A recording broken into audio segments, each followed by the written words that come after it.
Welcome to my channel, The Spoiler Zone, your ultimate destination for in-depth analysis and captivating breakdowns of your favorite film. Alert: this video contains spoilers. 365 Days, Polish, 365 DNI, is a 2020 Polish erotic thriller film directed by Barbara Białowież and Tomasz Mondes. Based on the first novel of a trilogy by Blanka Lipinska, the plot follows a young Warsaw woman, Anna Maria Sikluka, in a spiritless relationship falling for a dominant Sicilian man, Michele Morone, who imprisons and imposes on her a period of 365 days for which to fall in love with him. It quickly gained global attention, becoming one of the most watched items in numerous territories on multiple continents, and having one of the longest periods as the most watched item in Netflix's history in the United States. Despite this popularity, the film was universally panned by critics, with criticism aimed at its perceived glorification of the mafia and heavy use of sex sequences that included sexual violence. Drawing comparisons to the 50 Shades trilogy, it is considered one of the worst films of all time. A sequel, entitled 365 Days, This Day, was released on Netflix on April 27, 2022. The film starts after a meeting between the Torricelli Sicilian Mafia crime family and black market dealers. Massimo Torricelli watches a beautiful woman named Laura Beale on a beach. Suddenly, the dealers shoot Massimo and his father. Massimo survives while his father dies from his injuries. 5 years later, Massimo is the leader of the Torricelli crime family. In Warsaw, Laura is unhappy in her relationship with her boyfriend, Martin. Laura celebrates her birthday in Italy with Martin, where she gets kidnapped by Massimo. At his villa, Massimo reveals to Laura who he is and his backstory. He tells her that when he was injured, all he could think about was her.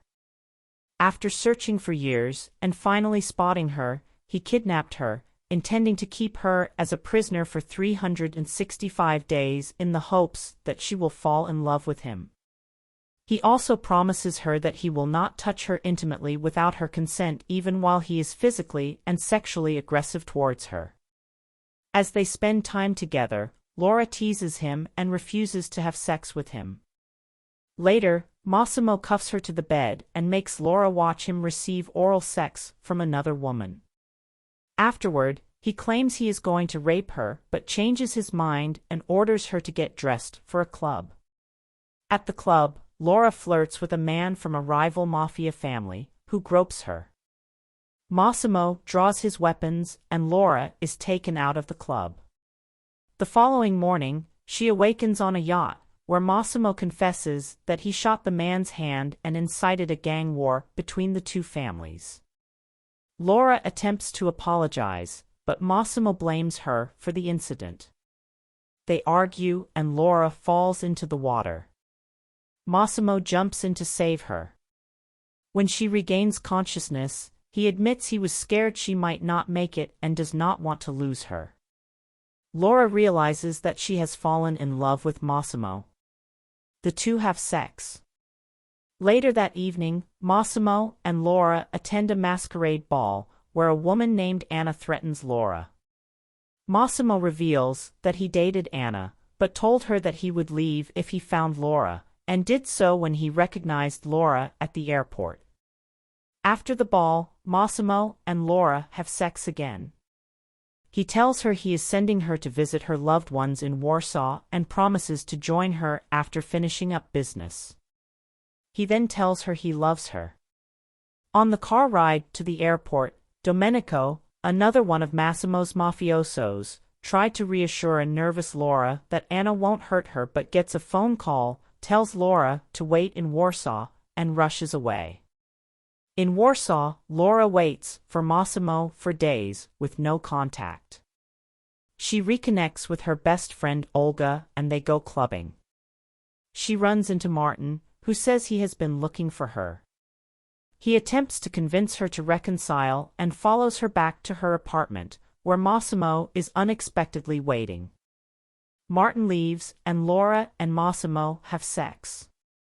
When Laura opens his shirt, she discovers his wounds from the ongoing conflict. The following morning, Massimo proposes, and she accepts. However, she asks him to keep his occupation a secret from her parents.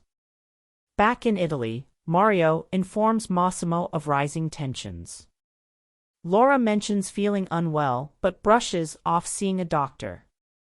They discuss their upcoming wedding that her family is not allowed to attend, as she does not want them to discover what Massimo does. However, Massimo allows Olga to come as Laura's bridesmaid. When Olga visits, Laura reveals she is pregnant. Olga urges her to tell Massimo about the pregnancy. Meanwhile, Massimo's associate Mario receives a phone call from a Torricelli informant that the rival mafia family is about to kill Laura. Laura's car enters a tunnel but does not come out the other side. Mario rushes to find Massimo just as Laura's call drops. Realizing the implications, Massimo breaks down. What I understand from the movie that the story seems to explore the complexities of love and desire in extreme circumstances, while also highlighting the darker aspects of power and control in the world of organized crime. Subscribe and comment for more videos like this, and thank you for watching.